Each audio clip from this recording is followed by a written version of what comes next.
Innal hamdalillah nahmaduhu wa nasta'inuhu wa nastaghfiruh wa na'udzu billahi min shururi anfusina wa sayyiati a'malina. May yahdihillahu fala mudilla lahu wa may yudlilhu fala hadiya lahu. Wa asyhadu an la ilaha illallah wahdahu la syarika lahu wa asyhadu anna Muhammadan abduhu wa rasuluh. Allahumma salli ala Muhammad wa ala ali Muhammad. Ya ayyuhalladzina amanu taqullaha haqqa tuqatih wa la tamutunna illa wa antum muslimun. Ya ayyuhan nasu taqu rabbakumul ladzi khalaqakum min nafsin wahidah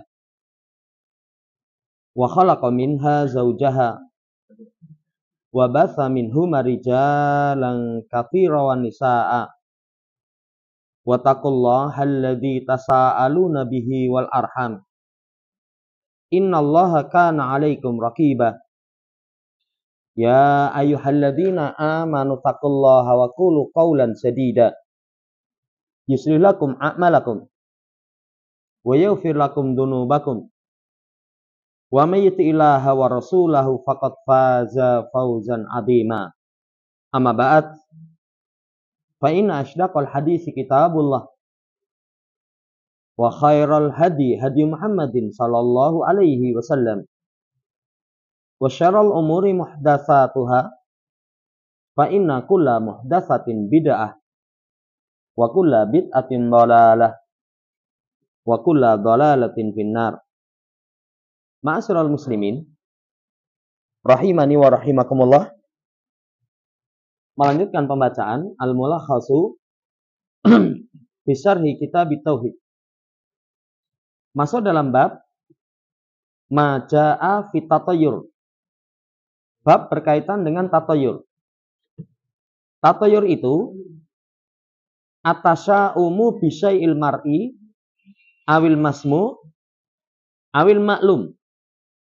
Seseorang merasa sial dengan sesuatu yang dilihat, atau sesuatu yang didengar, atau sesuatu yang dimaklumi. Itu disebut tatayur. Dan ini kalau di masyarakat kita, keyakinan tatayur itu kental sekali. Malam hari dengar suara burung gagak, langsung merasa sial. Ini siapa yang akan mati. Siang hari misalkan mau mancing, kemudian melihat ular, kemudian merasa sial. Wah, nggak usah mancing, nanti nggak akan dapat ikan. Seperti itu disebut dengan tatayur. Penulis membawakan surat Al-A'raf ayat yang ke-131.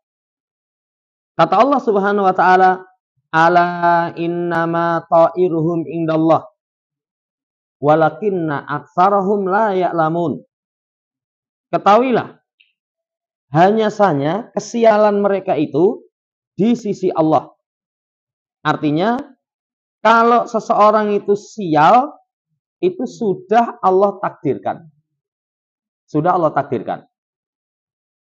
Cuman sebab kesialan itu karena kufur, karena kemaksiatan, karena mendustakan ayat Allah Subhanahu wa taala.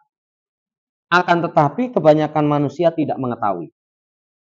Ini ayat yang pertama. Jadi sial seseorang itu sudah Allah tetapkan. Kemudian yang kedua, dibawakan surat Yasin ayat 19. Qalu ta'irukum ma'akum. Maka mereka mengatakan, kesialan kalian itu bersama kalian.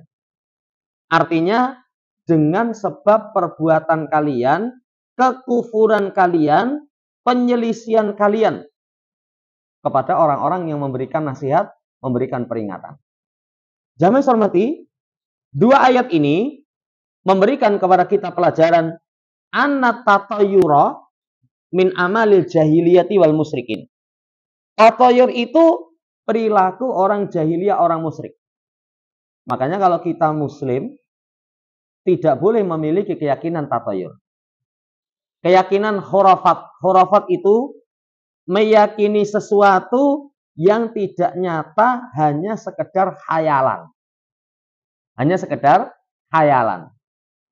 Tatoyur itu perilaku orang jahiliyah, orang musyrik. Ini yang pertama. Yang kedua, ditetapkan takdir. Dan kita wajib iman. Kata Allah Subhanahu wa taala di ayat yang pertama tadi, innama ta'iruhum indallah. Didatangkan dengan lafaz innama. Kalau dalam bahasa Arab itu disebut harfu hasr, pembatasan. Kesialan mereka itu di sisi Allah. Apa artinya di sisi Allah? Sudah sesuai dengan ketetapan Allah Subhanahu wa taala. Maka wajib semua yang terjadi baik buruk itu sudah Allah tulis. Allah kehendaki, Allah ilmui, Allah ciptakan. Itu keimanan kepada takdir. Saudara yang saya hormati, lah nanti kalau seseorang misalkan yakin seperti itu, kalau tertimpa kesialan, terhindar dari penyakit tatoyur. Loh, mati itu. Tapi sebelum mati itu ada burung gagak, kaok, kaok, kaok. Kalau orang tatoyur, mesti burung gagak kemarin itu yang cabut nyawanya. Tapi kalau orang mengimani takdir, sudah itu sudah Allah takdirkan. Burung itu bersuara, memang secara kauniyah namanya burung bunyi. Namanya burung buri. Nggak ada hubungan kematian seseorang dengan suara burung. Jamaah hormati, ini yang kedua ditetapkan takdir. Wajib kita imani. Kemudian, pelajaran yang ketiga dari dua ayat itu, annal masaiba bisa babil ma'asi wassayiat. Musibah yang menimpa itu, saudara yang saya hormati, sumbernya kemaksiatan dan kejelekan kita. Makanya nanti, ya, sebagaimana dalam ayat, tidak ada satu musibah yang menimpa dalam diri kalian, kecuali sebabnya diri kalian sendiri. Tidaklah musibah menimpa di darat dan di lautan, kerusakan. Dhaharal fasadu fil barri wal bahr bima kasabat aidikum. Sumbernya adalah kemaksiatan, kejelekan diri kita. Makanya saudara yang saya hormati, kalau orang kena musibah, itu koreksi diri. Salah saya apa? Kemaksiatan saya apa? Setelah tahu, bertaubat, kemudian beristighfar kepada Allah Subhanahu wa taala. Musibah yang menimpa itu sumbernya kemaksiatan kita. Ini diambil dari ayat qalu ta'irukum ma'akum. Kesialan kalian itu bersama dengan kalian. Artinya sebabnya kelakuan kalian sendiri. Ini pelajaran dari ayat. Jamaah hormati, di ayat yang pertama tadi kata Allah Subhanahu wa taala walakinna aktsarahum la ya'lamun. Kebanyakan mereka tidak tahu. Di sini terdapat pelajaran damul jahal. Tercelanya kebodohan. Bahkan kata Imam Qayyim dalam kitabnya Al-Fawaid, tidaklah seorang hamba melakukan perkara yang diharamkan kecuali sumbernya karena kebodohan. Karena kebodohan. Pertama, bodoh tentang Allah, tentang syariatnya, tentang hukumannya. Itu sumber maksiat. Kenapa kamu maksiat, Mas? Oh, karena gak memiliki pengetahuan tentang Allah. Sehingga dipercaya kemaksiatan kepada dukun, kepada berhala-berhala. Kalau dia berilmu tentang Allah, ngapain minta kepada sesuatu yang gak punya? Mintanya kepada zat yang maha kaya, lagi maha mulia. Ya, sumbernya karena kebodohan. Kenapa kamu melakukan kemaksiatan? Nggak tahu. Kalau kemaksiatan itu, saudara yang saya hormati, Allah senantiasa mengetahui. Allah sediakan adabnya. Wah, ngerilah. Melakukan kemaksiatan sumbernya karena kebodohan. Yang kedua, kalau seseorang melakukan maksiat sementara sudah tahu hukum-hukumnya, tetap ngeyel, itu kesabaran terkalahkan oleh hawa nafsu. Hawa nafsunya mengalahkan sabarnya. Ini kata Imam Ibnu Qayyim. Sudah tahu, sudah paham. Kayak di berita itu, banyak sekali, yang paling parah itu di mana? Sumatera kemarinnya. Ya, titelnya guru ngaji. Tapi perilaku kaum Nabiullah Lut alaihissalam. Santri ini disodomi. Ya, itu Allah bongkar. Kedengkiannya kepada orang-orang yang menghidupkan tuntunan Rasul luar biasa itu. Ya, Allah bongkar. Oh, kelakuanmu kayak gitu. Itu orang itu kalau jelek, nanti Allah akan bongkar kejelekan dia. Sumbernya kebodohan. Bodoh kalau saudara yang hormati nikmatnya syahwat sesaat. Tapi penderitaannya coba. Itu sudah akhirnya wibawanya jatuh, terhina di mata orang, dihukum di dunia, di akhirat siksaannya sangat keras. Sumbernya bodoh. Kalau pertama bodoh tentang Allah, tentang syariatnya, tentang siksaannya, tentang negeri akhirat. Kalau yang kedua, bodoh terhadap dampak maksiat. Sehingga hawa nafsunya mengalahkan kesabaran. Jamaah hormati, tercelanya kebodohan. Yang kebodohan itu yu'addi ila adami ma'rifati syirki wa wasailihi. Wa min sama al-wuqufihi, mengantarkan tidak tahu syirik atau wasilah-wasilah syirik sehingga nanti menjadikan dia terjatuh dalam kesyirikan. Makanya angkat kebodohan. Wajib bagi kita untuk memerangi diri kita. Salah satu perang kepada diri itu diangkat kebodohan. Dipaksa belajar. Semua kita lahir dalam keadaan tidak mengetahui sesuatu apapun. Wallahu akhrajakum min butuni ummahatikum la ta'lamuna syai'a wa ja'ala lakumus sam'a wal absara wal afidah la'alakum tashkurun. Dialah Allah yang mengeluarkan kalian dari perut ibu kalian dalam keadaan tidak mengetahui sesuatu apapun. Allah kasih pendengaran, penglihatan, dan hati agar kalian bersyukur. Disebutkan 3 anggota tubuh ini, pendengaran, penglihatan, dan hati. Kata para ulama tafsir, pintu ilmu paling besar 3. Pendengaran, ngrungokne. Penglihatan, baca, melihat ayat-ayat kauniyah. Hati, meresapi, mentadaburi, itu merupakan pintu ilmu. Pelajaran dari ayat tercelanya kebodohan. Makanya sampai ada ucapan para ulama, siapa yang tidak sabar menahan beratnya belajar, maka silahkan merasakan pahitnya kebodohan. Pahitnya kebodohan. Karena semua butuh belajar. Jangankan urusan agama, urusan dunia. Jangan dikira orang yang ahli di bidang tertentu itu, ya, ujuk-ujuk langsung jadi ahli. Ada proses. Ada proses. Saya ketemu ada orang bengkel, itu cuma dengar mesinnya gitu. Anu nih, rusak nih gini. Baru dengar mesinnya. Kalau kita, opo ini ya? Nggak paham.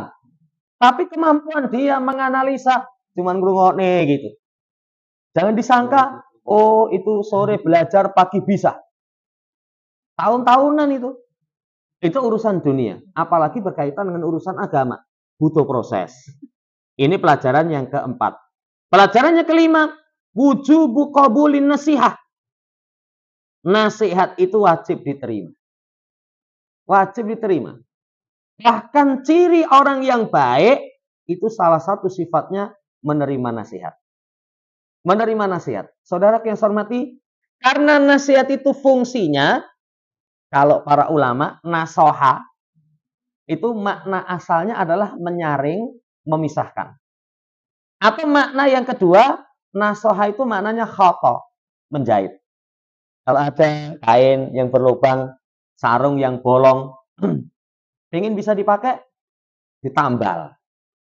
Nasihat itu, ketika ada orang, wah kamu itu ada lubangnya itu. Nanti lubangnya itu kalau misalkan dibiarkan, wah nggak nyaman. Ditambal. Walaupun mungkin, namanya bekas lubang, sarung ditambal, saudara yang saya hormati, kalau tambalannya nggak rapi, ya ketok, tapi bisa dipakai. Bisa dipakai. Yang kedua, bisa maknanya menyaring. Makanya kalau orang Arab mengatakan nasrahtul asla, aku menasehati asla, madu. Itu maksudnya madu disaring dari lilinnya. Dipisahkan dari lilinnya. Makanya orang ketika menasehati orang, Oh, kebaikan kamu 60, keburukan kamu 40. 40 itu yang disaring dibuang. Itu namanya nasihat.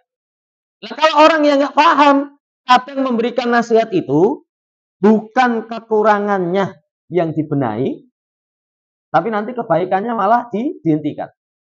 Ada perempuan sudah sholat tapi nggak pakai jilbab. Lah mbak, ya sholat orang jilbab, harian nggak mau pakai jilbab, mbak mending rasa sholat sisan. Itu bukan nasihat. Kalau nasihat itu, sholatnya sudah bagus. Tapi kekurangan dia yang lain, itu gimana supaya bisa dibersihkan. Karena kan orang kasih nasihat seperti itu. Ya, ada orang misalkan sudah mau misalkan ngaji, ada kekurangan sana sini. Lah ngaji gelem ning kelakuanmu kaya ngono mbok rasah ngaji sisan. Kebaikannya nanti dibuang. Jangan. Jangan. Itu kalau ketemu orang yang hatinya masih lemah, ya wis, rasa sholat sisan digerenengi wae kok. Kemungkarannya menjadi double. Nasihat, saudara yang saya hormati, memisahkan antara yang baik dan yang buruk. Yang buruk itu dibuang. Nah, ciri orang yang beriman, qabulun nasihat. Fadzakir fa inna dzikra tanfa'ul mu'minin. Kasih peringatan. Karena peringatan itu hanya memberikan manfaat kepada orang yang beriman. Saudara yang saya hormati, sampai pun nasihat itu bahasa kita. Leh ngandani kakean mrico. Wah, ngomongin sengak itu. Ngomongin sengak. Tapi orang kasih nasihat kepada kita, saudara yang saya hormati, itu untuk kemaslahatan kita. Sikap orang yang baik, ya wis tompo. Ya wis tompo. Kenapa? Karena beda orang yang memberikan nasihat dengan orang yang dinasihati. Ada pembahasan yang berbeda. Kalau orang yang dinasihati, dikritik, dinasihati, wajib menerima. Tapi kalau orang yang kasih nasihat, itu nanti ada tata keramanya. Nasihat itu misalkan lemah lembut. Kemudian nasihat itu misalkan dengan 4 mata, sembunyi-sembunyi, itu secara asal. Ya sama kayak dalil wong ngutangi sama dalil wong utang, itu beda. Kalau wong ngutangi, sabar mas. Ketemu orang yang kesulitan, kasih kelonggaran. Tapi kalau dalil wong utang itu amanah, kamu nggak nyaur, dosa. Jangan dibalik. Kadang kan dibalik, ketika ditagih, mas. Ya, kasih kelonggaran. Lebih lagi dalilnya bukan untuk orang yang utang. Dalil untuk orang yang ngutangi. Ini kembali wajib menerima nasihat. Nggak menerima nasihat, sifat orang kafir. Sifat orang kafir itu di satu ayat di awal-awal surat Al-Baqarah. Summum bukmun umyum fahum la yarji'un. Bisu, tuli, buta, mereka nggak mau kembali. Itu sudah. Kalau orang kafir kasih nasihat itu, jangankan kok masuk telinga kiri, keluar telinga kanan. Masuk telinga kiri, mendat, balik lagi itu. Orang kafir kok. Bisu, tuli, buta. Saudara yang saya hormati, wajib menerima nasihat. Menerima nasihat. Apapun. Ya. Makanya nanti salah satu seseorang, kalau pengen mengetahui kekurangan diri, pengen membenahi diri, ada beberapa cara. Salah satu cara membenahi diri, mengetahui kekurangan diri, minta dinasihati. Mas, kamu itu sudah kumpul dengan saya di kantor itu sudah sekian tahun. Menurutmu saya itu kurang piye? Kasih nasihat. Karena orang itu nanti akan diketahui kalau sudah dekat. Kalau nggak dekat, nggak ketok. Nggak ketok. Makanya kalau ketemu jarang-jarang, kelihatannya cuma baik. Tapi kalau sudah kumpul harian, apalagi sak keluarga. Sampai nanti 2 hal yang itu mencingkap kepribadian seseorang. 1, rumah. 2, safar. 1 rumah, 2 safar. Itu nanti menyingkap kepribadian orang. Nah, sebagian orang mengatakan, kalau pengen tahu kepribadian seseorang, yang ketiga, urusan duit. Ya, coba utang ono. Nyauri piye, ya. Ya, nanti ya didelok itu. Waduh, pas nembung katanya kepepet ya, minta tolong nanti ganjarannya gede, bareng nyicil angele. Itu tersingkap kepribadiannya. Yang kedua, jamaah hormati, ya, menyingkap berkaitan dengan uang, amanah. Pelit apa orang itu ketok itu, hitungan apa enggak itu kelihatan itu. Saudara yang saya hormati kembali, kalau seorang pengen menjadi baik, salah satunya menerima nasihat, minta nasihat. Ini pelajaran dari ayat. Pelajaran dari ayat. Annama ja'at bihi rusul fahuwal khair wal barakah liman ittaba'ahu. Apa yang datang dengannya Rasul, maka itu kebaikan barokah bagi siapa yang mengikutinya. Sisi pendalilannya, nanti kalau mau diperluas, kan ayat ini kisahnya berkaitan dengan kaum Fir'aun. Tertimpa paceklik. Itu langsung nuduh, ini mesti goro-goro Musa ini. Goro-goro Musa. Allah kasih jawaban, innama ta'iruhum indallah. Bukan. Innam qalu ta'irukum ma'akum. Kesialan kalian itu sumbernya kalian sendiri. Berarti kalau orang pengen hidupnya baik, pengen mendapatkan barokah, kuncinya cuman simple. Ittiba kepada Rasulullah SAW. Wes. Kalau seorang menteladani Nabi SAW, yakin kebaikan, yakin barokah. Ini wallahu ta'ala alam. Setelahnya dibawakan hadis Nabi SAW, la adwa wala tiyarata wala hamata wala sofaro. Kata Nabi SAW, la adwa. La adwa. Adwa di sini penyakit menular kepada yang lain dengan sendirinya tanpa ketetapan Allah Subhanahu wa taala. Jadi orang jahiliyah itu punya keyakinan anal illah asri bitabi'iha la biqadarillah. Jadi sakit itu menular itu memang tabiatnya. Jadi menular kepada orang memang tabiatnya nular, bukan karena ketetapan Allah Subhanahu wa taala. Jamaah hormati, kata Nabi enggak ada adwa. Artinya seorang tertular itu sudah merupakan ketetapan Allah. Ketetapan Allah. Walaupun memang secara kauniyah, kayak beberapa tahun yang lalu corona, nular. Itu secara kauniyah memang ya begitu. Tapi tertularnya nggak lepas dari ketetapan Allah Subhanahu wa taala. Loh ada itu suaminya kena corona, istrinya yang merawat, menemani tidur. Ora apa-apa itu. Dicek itu bukan positif corona tapi positif telat haidnya malahan. Loh kok bisa ya? Jamaah hormati, itu ketetapan Allah. Padahal kontak secara langsung. Apalagi kalau sampai positif kayak gitu kan berarti nggak hanya sekedar kontak. Sangat dekat. Saudara yang hormati, semua atas ketetapan Allah Subhanahu wa taala. Tapi secara syar'i, seseorang menjaga diri. Menjaga diri itu misalkan pakai masker, menghindari sebab-sebab tertular. Kayak saya kapan itu ke rumah sakit paru, RSUP. RSUP itu pasien itu banyak sekali yang maskeran kabeh. Tribane TBC itu. Saya setelah tahu itu, yo sampinge wato-wato, ya rasanya piye gitu.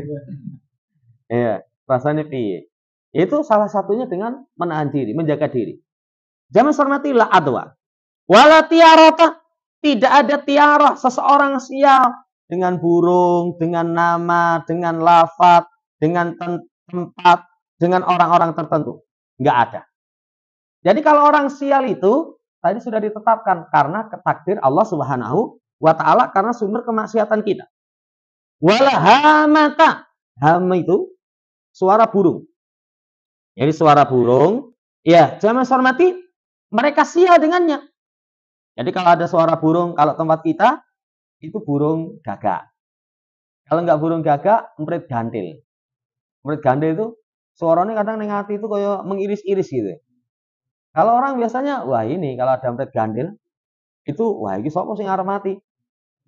Ya. Jangan hormati, merasa sial, ya.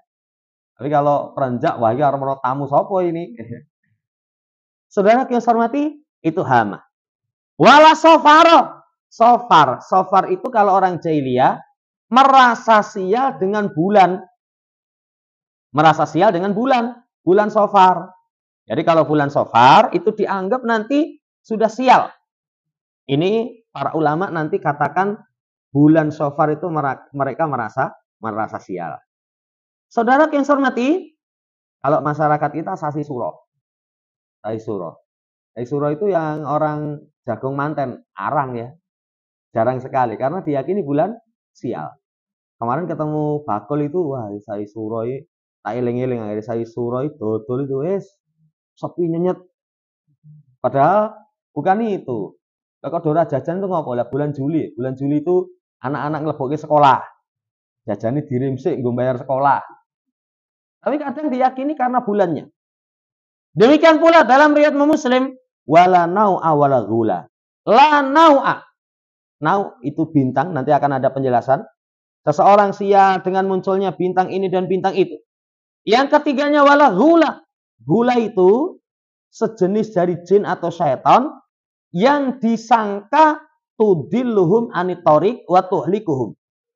Menyesatkan dari jalan. Kalau nggak menyesatkan dari jalan, itu diyakini mendatangkan kebinasaan. Itu gula. Nanti ada daerah sana hati-hati loh mas. Daerah sana itu kalau begitu lewat situ ngerti-ngerti mobil itu mencelat ke kuburan. Walaupun mungkin pernah kejadian ya. Tapi semuanya sekali lagi dengan ketetapan Allah Subhanahu wa taala. Kalau menyesatkan itu kalau orang Jawa namanya oyot rimang. Jadi kalau di satu tempat itu ada akar itu dilompati, nanti wongi linglung. Wongi linglung.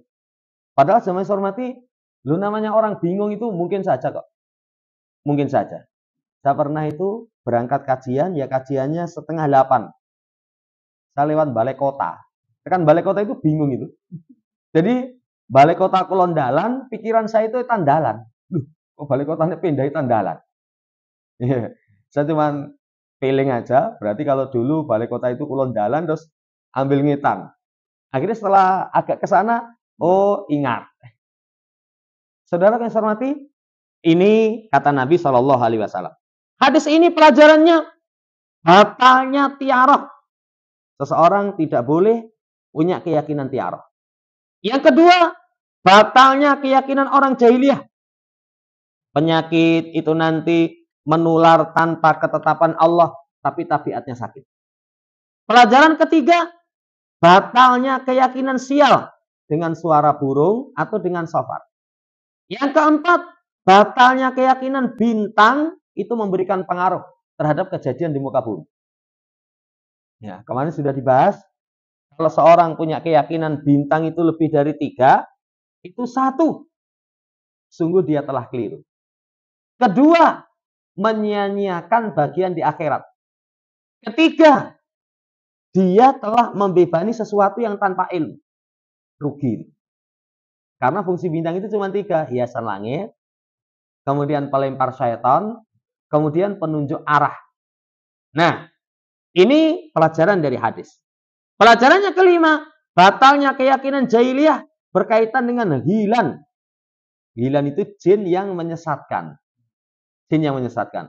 Kalau sama seperti sebelumnya misalkan mungkin saja misalkan jin iseng kayak di berita itu mobil tahu-tahu tekan ya pekuburan. Padahal jalannya nggak mungkin. Itu lumrah, bisa saja namanya jin. Ya, jangan hormati, cuman semuanya sesuai dengan kehendak Allah Subhanahu wa taala. Pelajarannya keenam, wajibnya tawakal kepada Allah. Bersandar hanya kepada Allah. Nanti akan diterangkan obat seseorang punya keyakinan tatoyor itu salah satunya tawakal. Nanti akan diterangkan.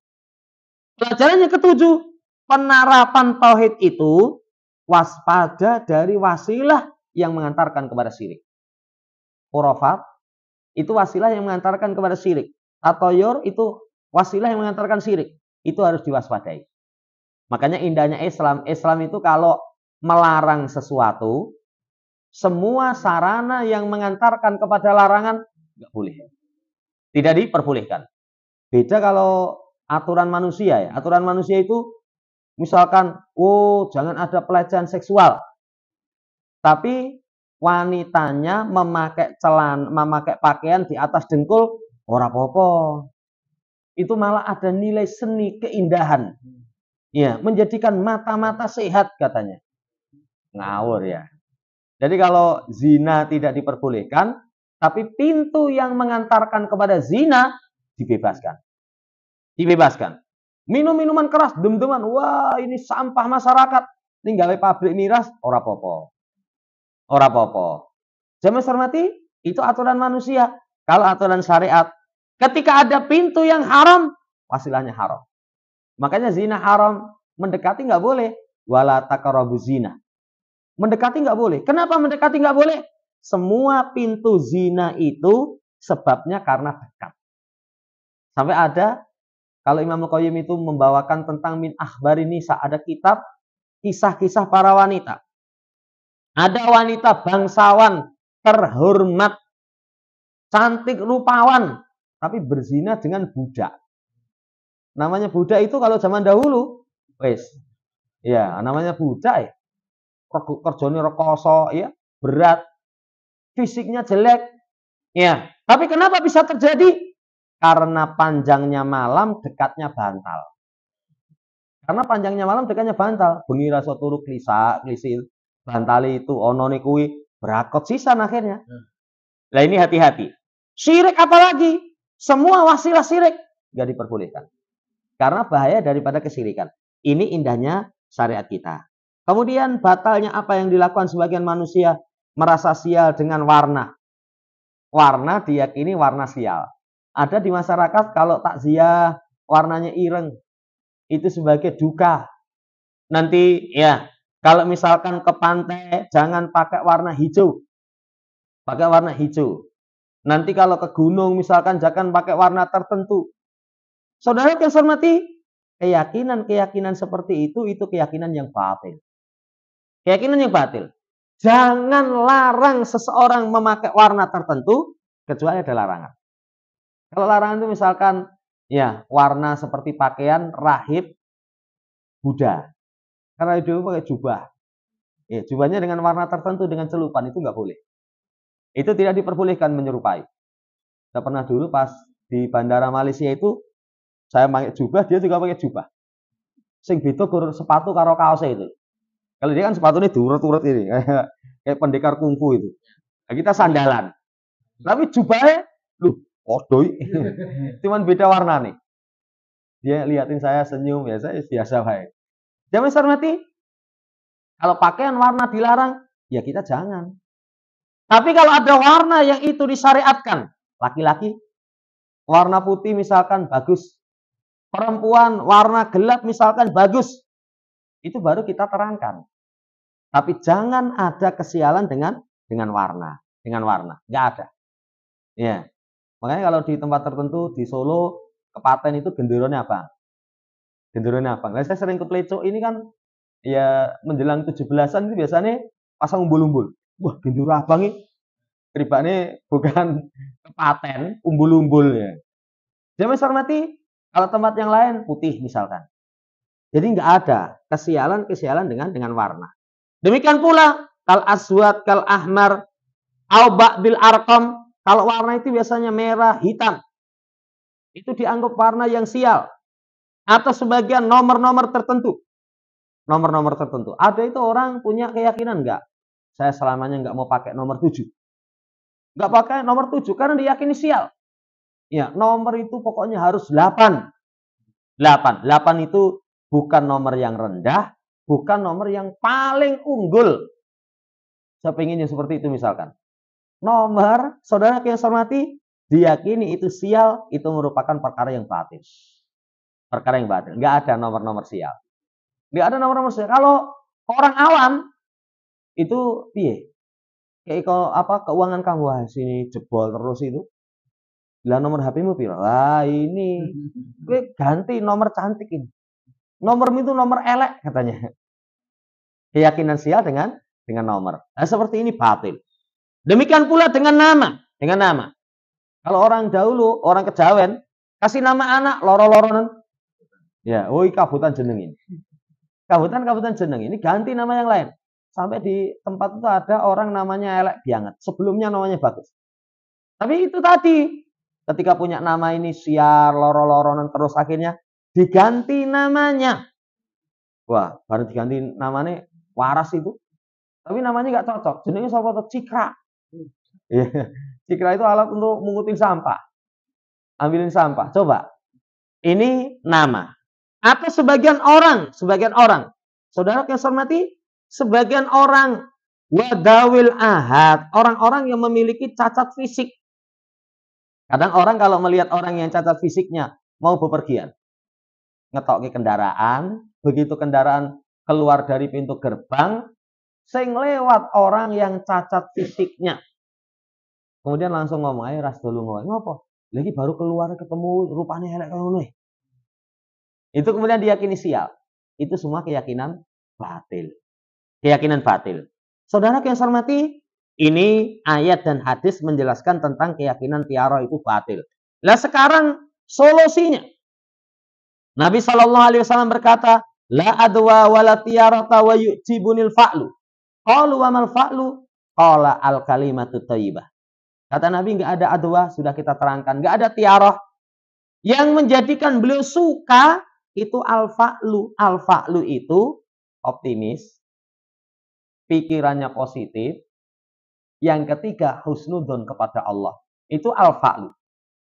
Hadis ini, saudara yang saya hormati, obat penyakit tiarah itu al-fa'lu. Al-fa'lu itu tadi, optimis, pikiran positif. Yang ketiganya, baik sangka kepada Allah Subhanahu wa ta'ala. Baik sangka kepada Allah Subhanahu wa ta'ala. Lah kemudian ada yang tanya, wa mal fa'lu? Ya Rasul, fa'al itu apa? Al-kalimatu thayyibah. Kalimat yang baik. Contoh lagi sakit.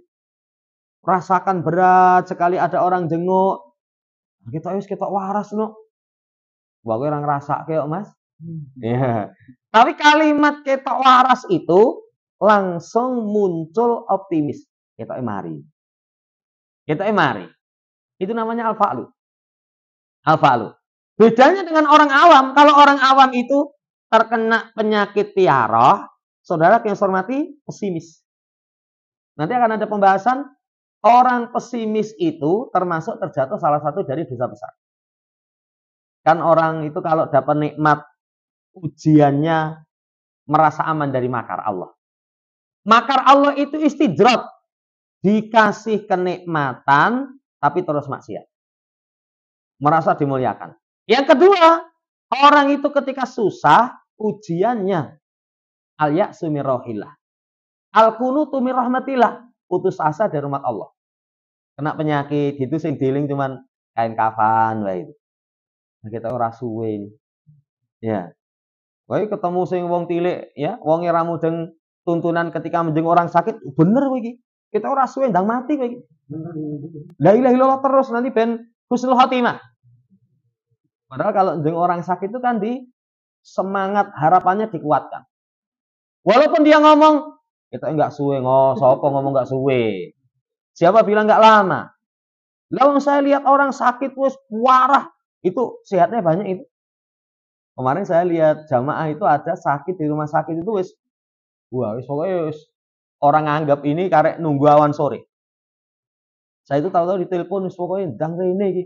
Engko ndak selaket bablas ora ngerti katanya. Iya.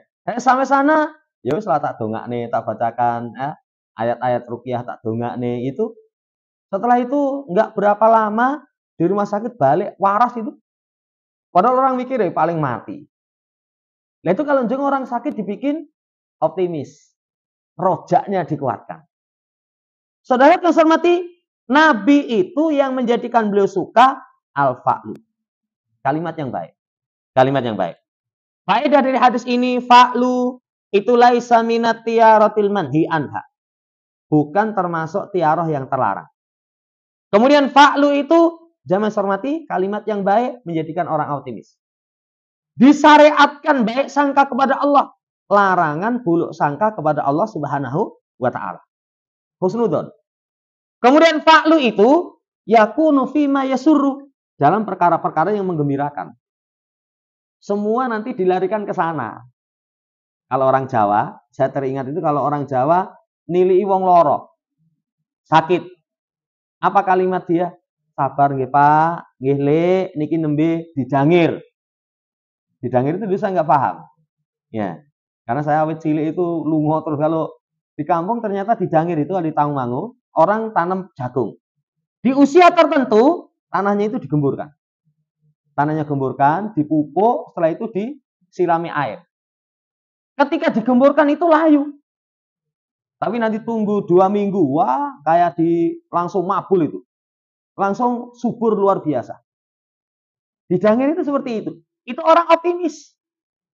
Orang optimis. Saudara yang saya hormati, semua seseorang itu supaya optimis. Fa'lu itu baik sangka kepada Allah. Beda dengan tiarah. Kalau tiarah itu, ya, semua nanti diarahkan kepada perkara yang jelek. Contoh saja kasus. Orang mau minum, kemudian megang gelas keterucun, jiglok, makpres. Itu kalau orang tasaum, ini alamat opo iki. Orang Jawa itu kalau ngomong alamat itu wis alamat sial. Ya. Apalagi setelah itu kejadian, ditelepon anakmu kecelakaan. Ya, ini di rumah sakit, kirimono pulsa tribane. Ya. Langsung, wah, tenan nih berarti jiglok gelasnya mau isyarat. Tapi kalau orang yang fa'lu, optimis. Ya Allah, ini gelasnya wis elek ini, Allah pengen ganti ya yang baru. Itu namanya optimis. Itu namanya optimis. Jamaah hormati, itu perbedaan antara tiarah dengan fa'al. Ya, kesimpulan pembahasan, hadis ini menjelaskan kepada kita obat keyakinan tiarah. Khurafat. Satu, optimis. Kedua, berpikir positif. Ketiga, baik sangka kepada Allah Subhanahu wa taala. Jangan orang suudzon kepada Allah. Karena ana inda doni abdi bi. Aku itu sesuai dengan persangkaan hambaku. Ini pelajaran dari hadis. Pelajaran setelahnya, dibawakan hadis, disebutkan tiara di sisi Nabi, ahsanu al-fa'al, kata Nabi, yang paling baik itu al-fa'lu. Fa'lu tadi 3 tadi. Optimis, positif pikirannya, baik sangka kepada Allah. Wala taruddu muslimah. Jangan sampai mengembalikan seorang muslim. Jadi membalikan itu misalkan mau bepergian, gara-gara tiarah, nggak jadi. Nggak jadi. Orang sedulur Surabaya. Orang mas. Saya tadi malam itu ngimpi itu dikepung boyo karo lele itu loh. Semuanya mangap arep nyokot saya ini. Wah ini wes tafsirnya pokoknya nanti yang Surabaya nanti dicokot dapat musibah. Kata Nabi, jangan menghalangi seseorang dari bepergiannya. Kalau melihat sesuatu yang dia tidak suka, Allahumma la ya'ti bil hasanat ila anta, wa la yadfa sayyat ila anta, wa la haula wa la quwata illa billah. Ya Allah, tidak ada yang bisa mendatangkan kebaikan kecuali Engkau. Tidak ada yang bisa menolak kejelekan kecuali Engkau. Tidak ada daya dan kekuatan kecuali atas Allah Subhanahu wa taala. Hadis ini, saudara yang saya hormati, obat seseorang terkena penyakit tiarah. Itu dengan doa, dengan zikir. Obatnya dengan doa, dengan zikir. Allahumma la ya'ti bil hasanat ila anta. Ya Allah, tidak ada yang bisa mendatangkan kebaikan kecuali Engkau. Kemudian wala yadfa as-sayyi'at ila anta. Enggak ada yang bisa menolak kejelekan kecuali Engkau. Enggak ada daya dan kekuatan kecuali atas pertolonganmu. Jadi obat keyakinan sial, doa. Makanya kalau di masyarakat ada keyakinan-keyakinan sial, dungane sing kuat. Dungane sing kuat. Mungkin saya pernah kasih pengalaman ya. Dulu ngaji Tawangmangu, mobil saya mobil tua, tahun 90-an. Itu kalau kademen biasanya ya diajak melaku wegah. Ya, habis ngaji ada jalan tanjakan, keyakinan orang situ, gon tanjakan itu ono sing nunggu. Jadi kalau lewat situ enggak amit-amit Mbah nuwun sewu, wah alamat macet. Alamat macet. Saya habis ngaji, itu betul. Enggak saya panasi dulu, langsung mangkat. Begitu sampai pertengahan, langsung mati mesin. Itu ono mbah-mbah anu se ngebel. Ya, uluk salam, amit-amit Mbah. Ya, akhirnya wah, ini keyakinan syirik ini. Saya ingat obatnya dengan doa. Dengan doa. Saya undurke dipanasi, setelah panas gitu menurut saya wes panas, saya bismillah, saya doa. Kan doanya kalau tempat yang dianggap angker, a'udzu bikalimatillahi tanah min syarri ma khalaq. Sampai atas lancar. Saya noleh rapopo to Mbah. Nah ini obatnya tatoyur itu adalah dengan doa dengan zikir. Nanti kalau di hadis yang akhir, doanya itu dengan la khaira illa khairuk wala tayra illa tayruk wala illa ghairuk. Tidak ada sembahan yang berat, tidak ada kebaikan kecuali kebaikanmu, tidak ada sial kecuali kesialan itu sudah merupakan takdirmu. Tidak ada sembahan yang berat diibadahi kecuali hanya engkau. Ini obat dari tiaroh jaman hormati dengan doa. Setelahnya, kata Nabi Shallallahu Alaihi Wasallam, atiyaratu sirkun, wa ma minna illa, walakin Allah yutibu bitawakul. Tiara itu syirik, Tapi di antara kita itu kadang nggak bisa lepas. Apalagi kita hidup di masyarakat yang kental sekali keyakinan hurafat, kadang kepikiran. Wah yoi, ya manggon di rumah yang rumah itu kalau orang Jawa katakan tusuk sate. Tusuk sate itu rumah kayak ini jalan ke sana, omahnya neng kono itu. Jadi totokan jalan itu. Itu kalau orang Jawa itu sial itu. Sampai dekat rumah itu ada orang adol rumah itu rapayu suwe banget itu. Kenapa? Wah itu anu ya mas, tusuk sate itu binggoni wis ora mungkin tenang katanya. Saudara yang saya hormati, ya keyakinan seperti itu nggak bisa lepas, tapi Allah hilangkan dengan tawakal. Allah hilangkan dengan tawakal. Dari sini obat tiarah yang ketiga tawakal. Kapan seseorang dikatakan tawakal? Yakin semua yang terjadi itu sudah Allah tetapkan. Ya. Yang kedua, pasrah kepada Allah dengan kepasrahan yang sempurna. Yang ketiga, ikhtiar semampunya. Itu namanya tawakal. Tawakal. Perjalanan selamat, ya, tawakal sama Allah. Allah yang berikan keselamatan. Pasrah kepada Allah. Tapi ketika mau berangkat, semuanya dipersiapkan. Jangan arep mangkat rime wis ora gelem nyokot. Wis ben Mas kecelakaan jatahe kecelakaan ya wis. Nanti kamu naik ke Tangmangu pas jojrok nyemplung jurang ya wis itu loh. Lo katamu ya wis tak? Ya wis. Apalagi ngomong takdir Allah. Ya, itu namanya ngawur, tidak paham makna tawakal. Mana tawakal. Jangan hormati, makanya dalam syariat orang itu diperintahkan ikhtiar. Arun dilewer, itu ya sudah. Saya pengalaman kurang perhatian itu sudah 2 kali. Pertama mau ngaji Tawangmangu naik motor itu sudah wayai ganti oli. Tapi saya jarang jauh. Itu lewat Cemani, ganti oli, oh rada etan wae. Bayangan saya nanti deket Juruk ya. Karena ada tempat motor itu, servis motor. Sampai sana, oh etan ison wae, nanti orang Pandan. Begitu naik ke orang Pandan itu, soron krotok, cek mandek. Minggir, tak sirami pakai air itu, ternyata sekre wis kena, oli ini entek. Lah ini, ya kalau orang tawakal bukan begitu. Artinya sebab-sebab dia upayakan. Yang kedua, itu pas ke dealer Honda, perbaiki, itu sama dealernya, ini piringannya sudah waktunya ganti. Kan kalau ganti di resmi itu biasanya mahal. Nah itu ya nanti insya Allah ganti. Ya sudah, aram ganti, males-malesan. Ngaji Tangmangu, begitu turun, direm, piringannya itu ucul. Itu namanya jamaah hormati ikhtiarnya harusnya. Jadi tawakal itu yakin bersandar ikhtiar. Yakin bersandar ikhtiar. Itu namanya tawakal. Selesai? Jamaah hormati. Jadi kesimpulannya, keyakinan tiara itu syirik. Obatnya 3. Obat yang pertama, optimis, berpikir positif, baik sangka kepada Allah. Obat yang kedua, doa dan zikir. Obat yang ketiga adalah dengan memperkuat tawakal. Nanti Allah akan hilangkan keyakinan tatayur. Wallahu ta'ala alam, ini dulu yang bisa kita baca. Sebelum ditutup, barangkali yang ditanyakan. Kalau kita melihat sesuatu yang kita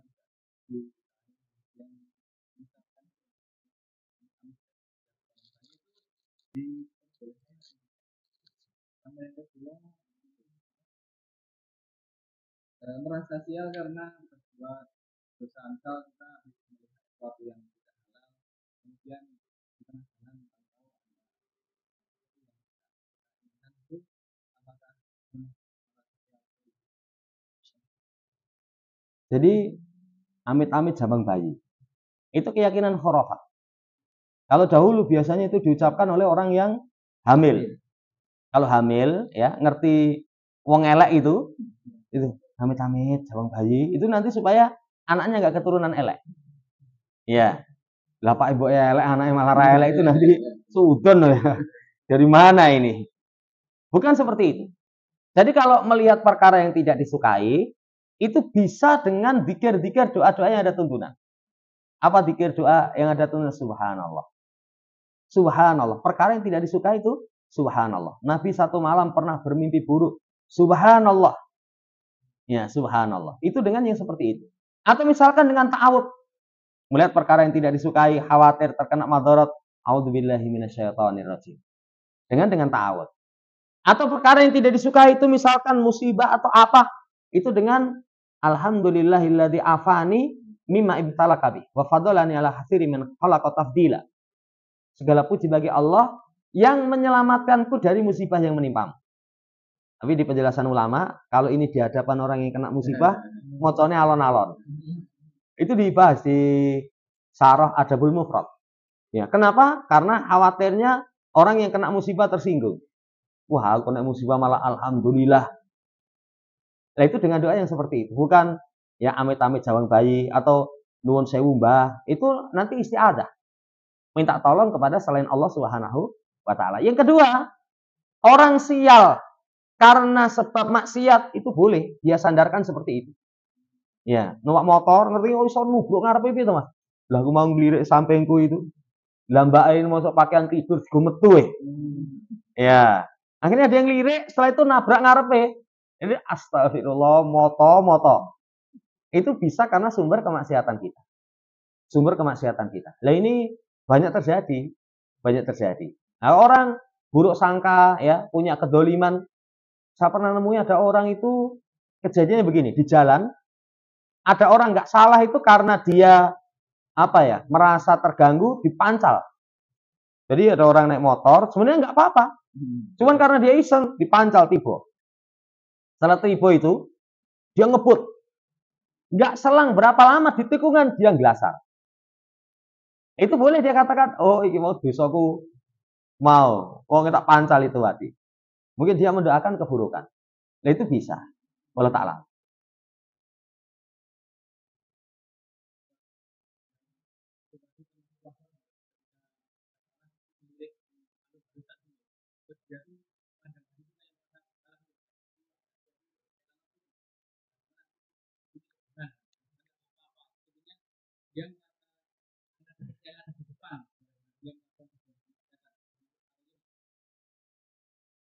Jadi kalau asalnya maksiat itu bisa berdampak kepada keburukan.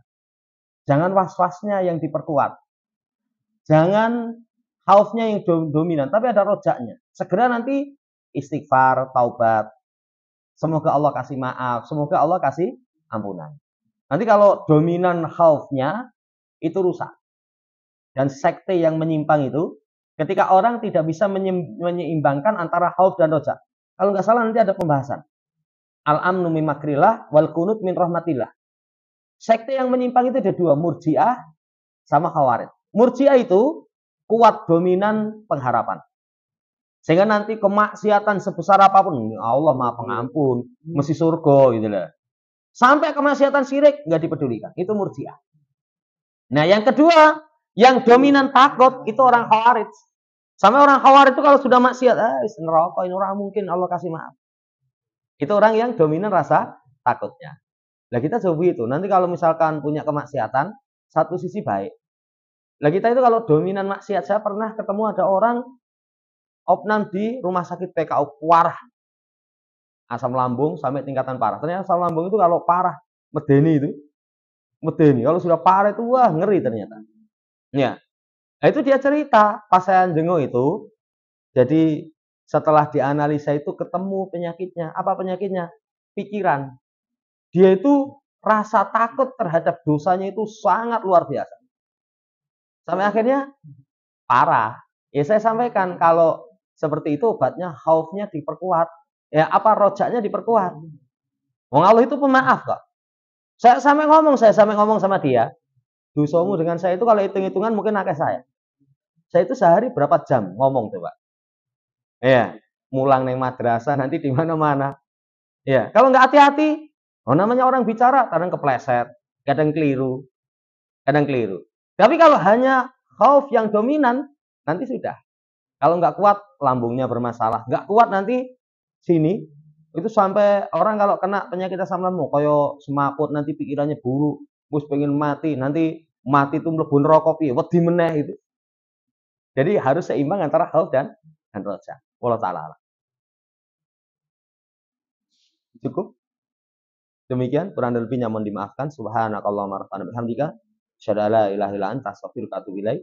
Assalamualaikum warahmatullahi wabarakatuh.